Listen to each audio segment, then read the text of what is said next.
И 10 години после затворањето на топилницата, почвите во Велес се екстремно загадени со тешки метали. Оловото, цинкот и кадмиумот се присутни насекаде низ градот, во подземните води и бунарите, во прашината, а троската се уште генерира загадување на воздухот. Ова го констатира експерти и професори од Технолошко-металуршкиот факултет после 6 годишно опсежно истражување. Тие се едногласни. Причина за загадувањето била работата на топилницата до 2003 година. Професорот од Технолошко-металуршкиот факултет Трајче Стафилов, автор на геохемискиот атлас на Велес со кој експертски се докаже загадувањето, вели дека резултатите од испитувањата се јасни. Загадување има насекаде низ Велес без исклучок.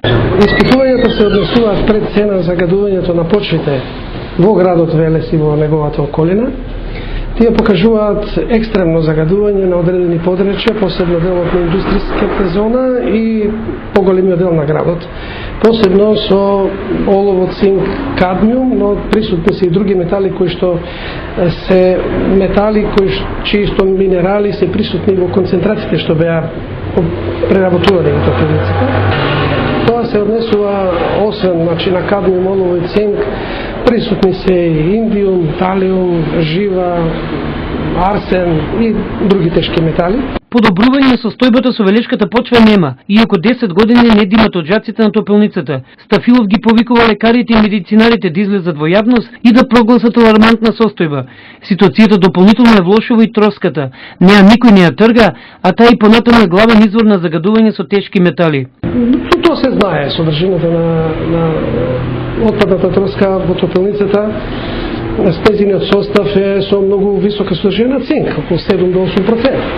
1% на олово, значи тоа се многу високи содржини, таа е извор и понатаму на загадување на воздухот пред се, па и воопшто и на почвите, бидејќи таа се диспергира во животната средина, бидејќи е незаштитена, отворена, така што таа е понатаму извор на загадување. И од партијата Дом се згрозени од резултатите. Се согласуваат со Стафилов, бараат итна деконтаминација на јавните површини, дислокација на топилницата и создавање нормални услови за живот на велешани. Сонја Гаврилова од Дом го повикува Министерството за здравство да се стави на страната на градот и итно да ги санира последиците кои топилницата ги остави во градот. Оно што е многу битно и што го упатувам како апел, особено до Министерството за здравство, тоа е дека здравствена превенција велешките деца немаат, што значи дека климатската рехабилитација што 10 години ја спроведуваме за да го подобриме здравието на нашите деца е само некое привидно подобрување и залажување, затоа што изворот и причинителот се уште постои.